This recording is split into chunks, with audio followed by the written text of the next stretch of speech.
Welcome to Cam Look, your twice weekly dose of the Cincinnati Art Museum. Every Tuesday and Thursday at 10 a.m., a member of the Cam family will share an object up from the collection and post some questions for conversation. Check back at 10 a.m. for a new chat.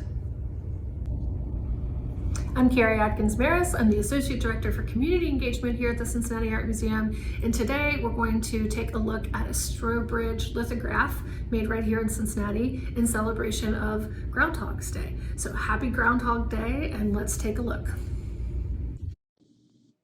Before we get too far, let me describe this 6 by 3 7/16 inch vertically oriented card with black background. Inside the black border is a smaller vertical rectangle with a gold border. The upper 3/4 of the rectangle is burgundy in color. The lower quarter, which contains the calendar, is in shades of muted red and orange. The days and dates are in white. Groundhog Day is written in a box for February 2nd. The upper burgundy box, we see additional rectangle that is slightly off-center.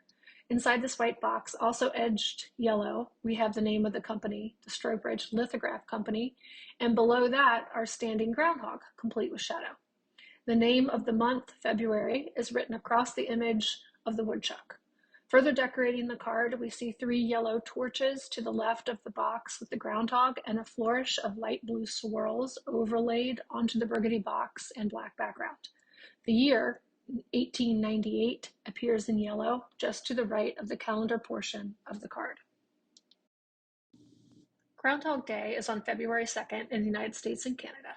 It is a day in which the emergence of a groundhog from its burrow is said to foretell the weather for the following 6 weeks.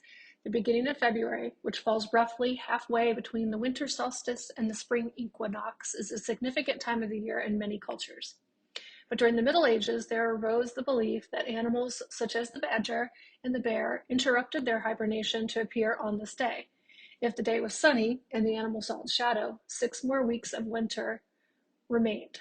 If, however, the day was cloudy, it was a sign that the weather during the following 6 weeks would be mild, leading to an early spring.